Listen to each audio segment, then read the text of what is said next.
Welcome to the channel. This is Universe Altering.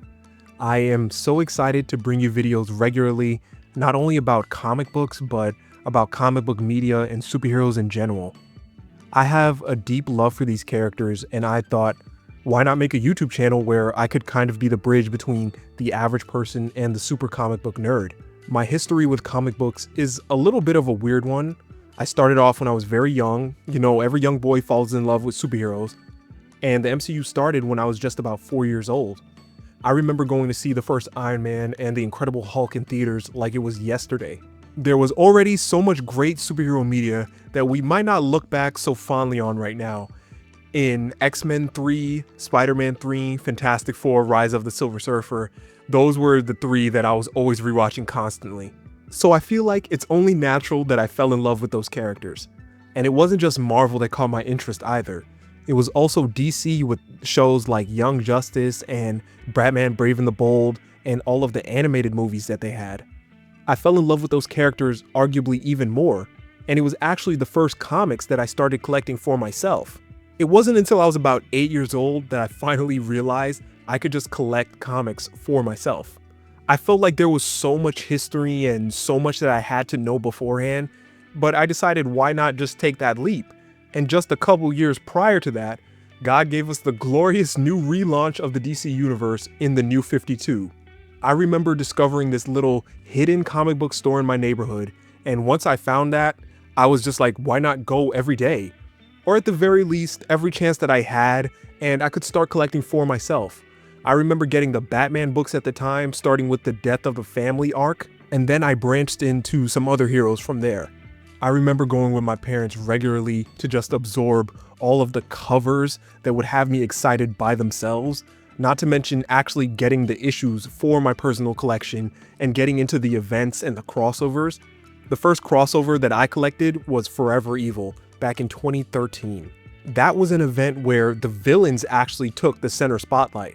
That's the first series that I want to cover on this channel, because when you go back to the New 52, even though it wasn't the greatest era, it definitely brought a lot of interesting ideas, and Forever Evil was one of the standouts from that time. Also around the time that I was getting into comics was the tail end of the Ultimate Universe, the original one where Miles Morales was just introduced. That was one of the coolest things for me to see because I'm also a black kid from Brooklyn. I'm not in the habit of projecting myself solely onto the characters that I watch and read, but this was an example where I'm like, yo, this is really awesome. I could see myself in the Spider-Man mask. So my love of these characters and these worlds was only getting deeper and growing larger. But life started happening, and unfortunately, I fell off of comic books. I have a modest collection now, but it's nothing comparable to an avid collector or somebody who's been doing this for a really long time. And that's one thing that I actually regret not getting into. So when you have things like DC Rebirth and the fallout from Secret Wars and Marvel happening at the same time, I'm feeling even more overwhelmed than I felt before I started collecting comics.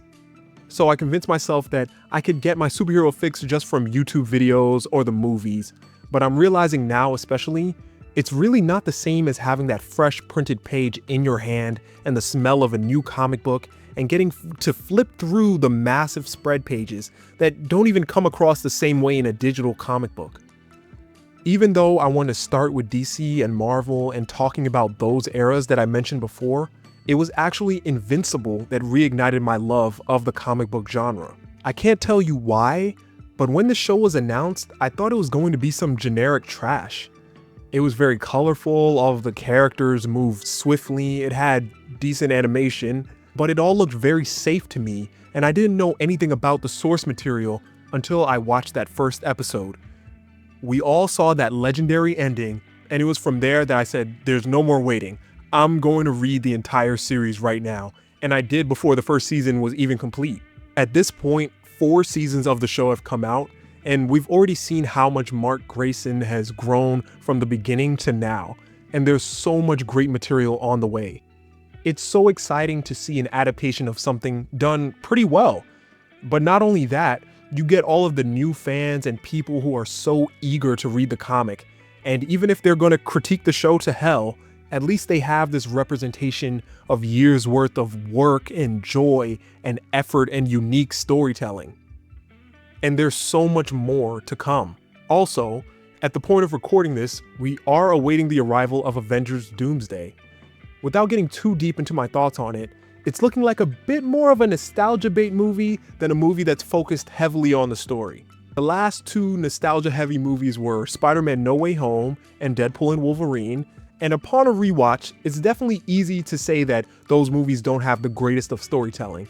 But I remember being in the theater for that opening weekend, and it was just so amazing to be there with all of the cameos and have all of the fans. What makes it even better is that afterwards, I can have a brief conversation with somebody and they can tell me exactly what kind of fan they are.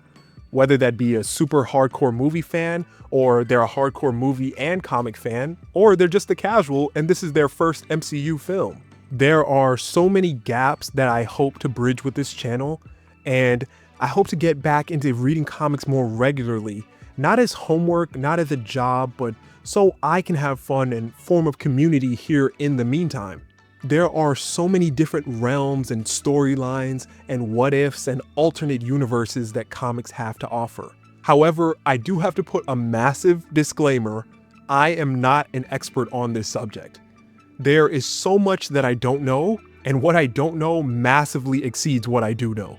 I remember having a conversation with my friend in Midtown Comics, and I'm just like, to you, I might seem like a super nerd, but if you talk to somebody who's really knowledgeable, I would seem like the biggest novice on the planet. In a lot of ways, that's a great thing because I get to engage with these things as if they're brand new. I get to see the history and how it changed over so many decades and how it evolved into what it is now. Like I mentioned with the New 52, even though it isn't looked back very fondly now and there were a lot more misses than makes, it set the stage for DC Rebirth. The writers and the company got to learn about what fans really like, what they hated, and what could kind of be reworked into something great. Me recently learning about the state of DC Comics at that time just demonstrates that not everything can be an instant success out of the gate. And if things do get really bad, you can trust that at least Marvel and DC will have some big universe-altering event, hence the namesake of the channel. So in short, I can't properly explain how excited I am to not only read new comics, but to start the journey here on YouTube and maybe give my own facts and experiences and research when the mood strikes to liven up these worlds and learn about how they've grown over time. So once again, this is Universe Altering. Please come back regularly for more videos about Marvel, DC, Image Comics, and more.